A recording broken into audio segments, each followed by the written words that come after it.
Hello and welcome to episode 11 of Her Finance Talk. My name is Sue Diamond and I'm your host, and our goal is to help women create a better relationship with their money so you can live your best life. Thanks for joining us and investing in your financial well-being. Her Finance Talk is brought to you by the Her Finance Club, and our mission is to socialize the idea that it's okay for women to talk about money because knowledge is power, and when that knowledge helps you become more independent, it translates to empowerment. Tongue-tied, women empowering women is a mantra we love to live by, and one that has helped to inspire women for decades. Where would we be without each other? So today's topic is about conquering your money mindset so you can make real progress. I've been presenting on this topic to women's groups for around 12 months now, and each group has found value in what I've talked about. So I was like, I need to share this with my listeners for the Her Finance Talk and our members with the Her Finance Club, because I am sure you will find it helpful and garner some value from it. So what do I mean when I talk about money and money mindset? Well, what first comes to mind is that money is way more, right, than just currency.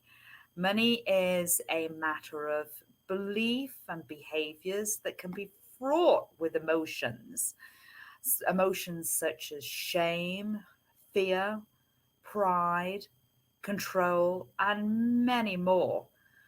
And our money relationship, sways the decisions about our job and income, and it also influences how we handle finances in our relationships. So summed up, money represents much more than a tool for life.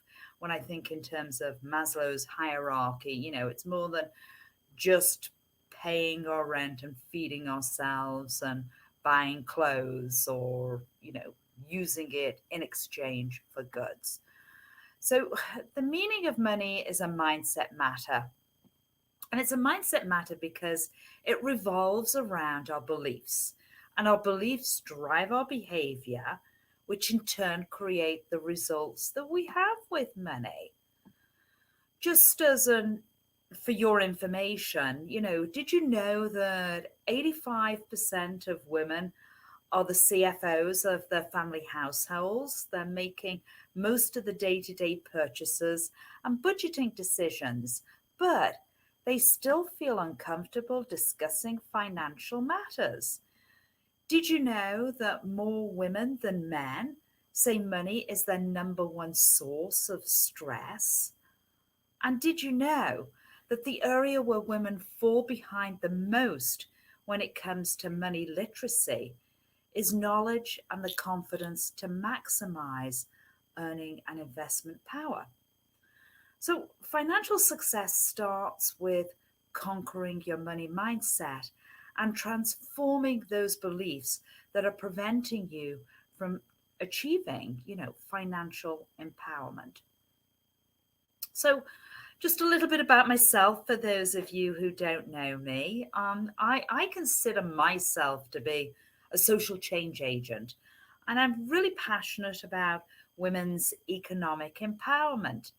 And I entered the financial field not as an economist or a financial planner, but as a social worker who was interested in attitudes and emotional reactions to money, and specifically the gender of money. Because one, women think about and experience money differently, and two, the obstacles that are unique to women. So the more obvious ones are the gender pay gap. We have a longer end game. We have greater debt, although good debt in the sense of, when I say greater debt, student debt. We put less money away, and we're also affected by the pink tax, which really is about more about personal hygiene and clothing items. So, for example, For a men's pack of razors or his favorite razors, it's about $9.99 versus a female pack of razors, which is essentially the same model, is around $12.99. That's just an example for you. So I've spent the last several years researching the kinds of challenges women face around their relationships with money. And I established the Her Finance Club after leaving the finance industry and seeing the real life impacts of how relationships with money can wreak havoc on women emotionally and be, a source of pressure and huge stress.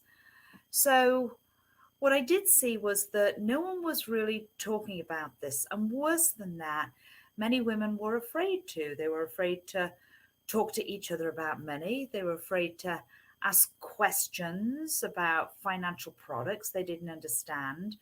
And they often felt guilt, fear, embarrassment, overwhelm, and shame around money. And on the other end of the stick, also saw them avoiding, so to avoid those feelings, would in turn ignore finances. So, one of the problems, or part of the problem that I saw, was that unlike men, money talk does not typically happen in women's inner circle of friends, because, it's still considered a social taboo for women. And the money taboo can keep us ignorant of better habits, practices, and perspectives. So, my mission is to socialize the idea that it's okay for women to talk about money because, as I'd mentioned earlier, because knowledge is power, and when that knowledge helps you become more independent, it translates to empowerment. So, my goal is to get 1 million women to start the money conversation, whether it be with spouse, friends, children, or colleagues, so that they become more connected and less afraid of their money.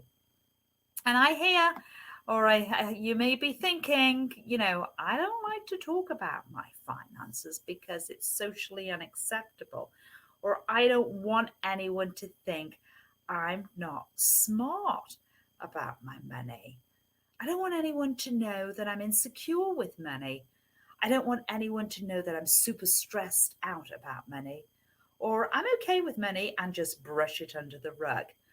I get it. I understand why you might think or feel this way because many of us get caught up on what our mind tells us about money, and our belief that we aren't capable prevents us from achieving financial success. But the more you talk about money, the more you can open doors for yourself and for others to do the same. As women, we can shape the 21st century by accepting the power and responsibility associated with money. And we want this for our daughters and granddaughters so they can overcome those obstacles, or the few that I mentioned, that are unique to women. I want my glass ceiling to be my daughters and other young women's floor. But first, it starts with our money mindset, okay?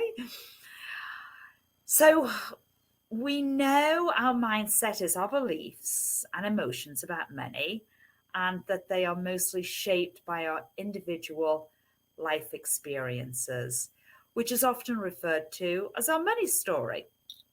An example of that is, these are experiences that are passed down from our parents or were influenced by current situations that we've experienced. We also hear it referred to, it's your money personality, it's your style. Your money personality and your style is about how you think about money, how you react to money, and how you communicate about money. So your beliefs cause you to take action or not, which lead to the results that you have with your money. So an example would be, do you spend every penny that you make? Do you have a lot of credit card debt? Or do you have a well-established emergency fund, or perhaps you invest 10% of your income each year towards your future financial security? So, our mindset affects how you manage your money and your emotional connection to money, and it drives how we make key financial decisions every day. So, I'm going to ask you to check and notice what happens as I say, okay, it's time to start working through your finances. It's time to start working through your finances. Now, notice your body's response to what I'm saying. It's time to start working through your finances. What do you feel as I say that? And I know this can be kind of a difficult exercise to dive right into, but I just wanted to give you a little sense of it, and you can take some time later to focus more on this. But I want you to notice how you feel about your finances. So the statement leads us straight to the first emotion that I usually see and that we usually find when we're working with our finances. Can you guess what the first emotion is that most people have when they come to work on their finances?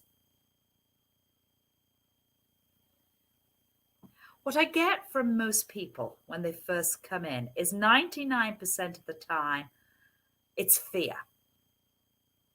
Now, this is good news, believe it or not, because the thing with fear is we can usually count on it to be there, right? Particularly with our finances. And fear is the great reminder. So fear says to us, hey, you feel fear. Don't forget your emotions. And when this happens, our rational mind gets pushed aside and emotions tend to predominate. It's not like we can think our way out of the anxiety because our thoughts tend to feed the anxiety. And it's easy for our mind to lead us from being fearful about the possibility of losing our job to not being able to pay the mortgage to being homeless in a matter of seconds. But this is our brain's fight or flight response to fear that was super useful when we were evolving out of the cave and less useful today, where we're not going to be faced with being eaten by a lion as we, tread around the corner, but instead are worried about money, jobs, relationships, and generally it's the flight with finance as we tend to shut it down. So here, what I actually want to do, what I want you to do is the opposite, right? I want you to sit with it. So in this case, what would you do? Okay, I want you to notice if you can sense some fear, whether you do it right now or you do it later. Notice where it is in your body and just breathe into it. Make some space and learn about where it is and what does it feel like. So you can check in how you feel when engaging in any behavior involving money. Ask yourself, an example would be, does looking at your checkbook cause your heart to race or make you feel nauseous? Or do you find yourself comparing your financial situation to that of others? And how do you feel when this happens? And where in your body do you feel it? Sometimes it's hard, I know, but try to be there with it for at least 2 minutes. Notice what you say to yourself about money. What are you afraid of? For example, are you telling yourself, I can't do this because I never learned about personal finance? I'm not good with numbers. I'm a failure with money, or I will never be able to figure this out. And the list goes on. So, what I want you to do is, I want you to ask yourself, what is most important so I can take a proactive step forward? By identifying what you have control over, your brain shifts out of reactionary mode into a problem solving mode. And this switch is instrumental because it enables you to feel powerful rather than helpless. You might have heard the expression, awareness is 80% of the battle, and that's true. I would actually add that presence is the other 20%. So this exercise is twofold. So one, knowing how and where the fear shows up in our body alerts us to our stress. So this can help reduce our anxiety. And two, you can actually elicit the help of your emotions for some guidance. For example, make a list of what really scares you about your finances, and that can become your top priority. Most of us are not controlling what we think. When we are in touch with ourselves, we begin to see our reactions for what they are, fear based, and recognize that they are not permanent and that they will pass. So, one of the other things that I like to present, and I'll let you know why in a few minutes. So, my question to you is, what would you do with an unexpected tax free lump sum of $500,000 cash? I'm going to say that again. What would you do with an unexpected tax free lump sum of $500,000 cash? Old Aunt Winnie, who you haven't seen in a decade and didn't really know, left you this windfall. So, would you save the money? Would you pay off your debts? Would you splurge it on yourself? Would you give it to your family? Would you give some of it to charity? So, as you kind of ponder this, there's no right or wrong answer here in regards to the question, but the question is intended to give you some insight into your money style. And being present with your day to day financial choices, I call this money mindfulness. And this will help make sure that you've aligned your behavior with the things that matter most. It's not necessarily about changing anything right away. So I encourage you first to notice, what are you doing now? Is it getting you what you want? If not, what do you want to do differently? And then making sure that you get the information and the resources that you need to align your behaviors with what's most important to you. So, when I talk about money style in terms of the question, what would you do with your $500,000 windfall? Your money style is about, an example would be, do you save every dime or do you live it up for today? Do you avoid the topic of money altogether? Are you a hoarder? Are you a splurger? Are you an avoider? Learning about your money style can help you build on your strengths and compensate for your weaknesses, which can significantly improve your relationship with money. It can help you do things like spend less on impulse purchases and be better about budgeting.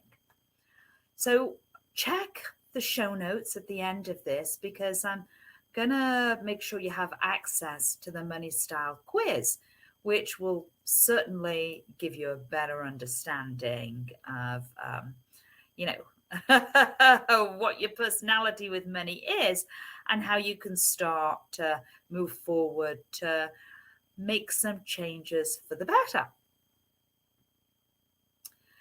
Now, part of conquering your money mindset is taking one small step at a time. Okay? Taking baby steps. Because sometimes we think that we have to make major changes in our lives to get ourselves on track. But in reality, major changes are the result of a series of small steps. So, what will you do today?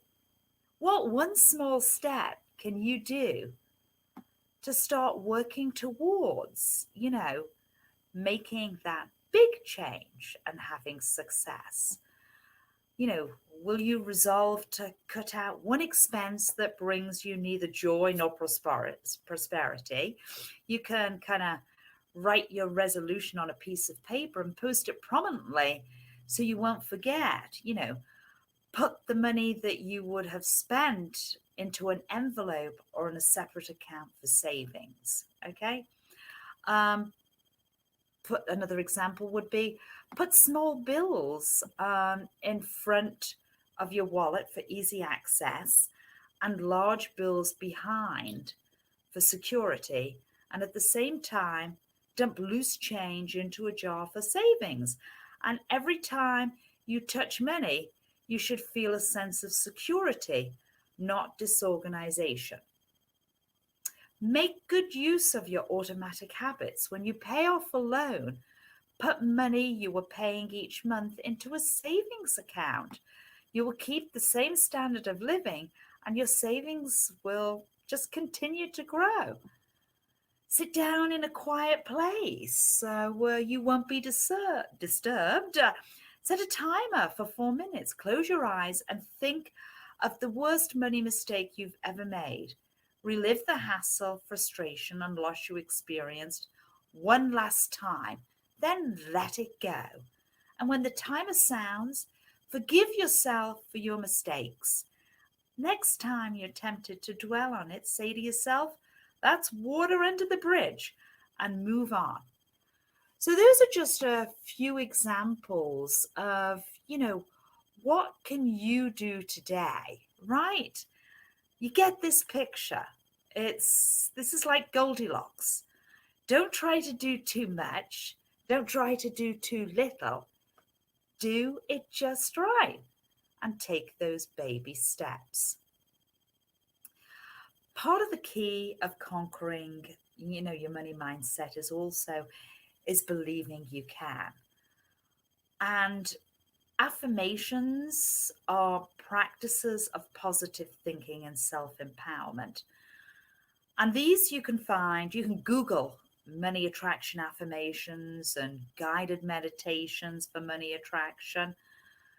But the key is that you have to believe in yourself, and affirmations can help you with that. And they can help you when that inner critic comes to visit you that might, drive some skepticism into your positive thinking. So I always like to choose an affirmation that will motivate me to achieve my goals. And every day I say my affirmations, something like, I am becoming conscious of my money style, or I am learning how to handle money to my greatest good, or I am willing to embrace new experiences and ways of thinking, or I am in control of my financial life. These affirmations are possibly a step up from what you are feeling or experiencing now, and they describe a desired state, but not one that is unreachable. They also enable you to take realistic and appropriate action to achieve them. So I encourage everybody to take at least 5 minutes as well to write down some of your best attributes. Recognize that your self-worth is not the same as your net worth. Your net worth may both increase or decrease over time, but your self-worth depends on your character and on your soul, and that does not have anything to do with your money.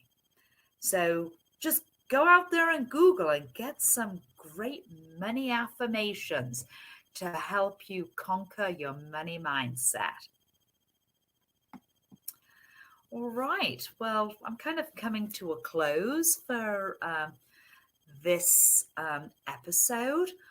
But what I want you to think about is learning about small step behaviors and discovering that you have a money style, along with money messages that provide you insight into your relationship with money, is the foundation to understanding how you value money and how you relate to money. And once you know how you value and you relate, then you are in a position to rewrite your money story if needed. But this is the foundation to moving forward and achieving future financial success. I'm here to help you discover what greater financial security means to you and help you get from where you are to where you want to be. So if you need more support, feel free to call me for a 15-minute discovery call, and we can review your results of your money quiz, and you can walk away understanding what you need to do to move forward. You can also join our private Facebook community, the Her Finance Club, and also take the money quiz to understand your money MO. And I'll have all that information in the show notes. So a simple secret to creating financial success is asking yourself these 3 questions. Okay, where am I now? Where do I want to go? How will I get there? Okay, I want to take the time to remind everyone the Her Finance Talk is brought to you by the Her Finance Club. And again, our goal is to get 1 million women to start the money conversation with spouse, friends, or colleagues, because knowledge is power. And when that knowledge helps you become more independent, it translates to empowerment. Thank you again to our listeners for taking time from busy schedules to join us. And don't forget to subscribe. We love hearing from our listeners, so please feel free to show your comments. And until our next episode, here's to your financial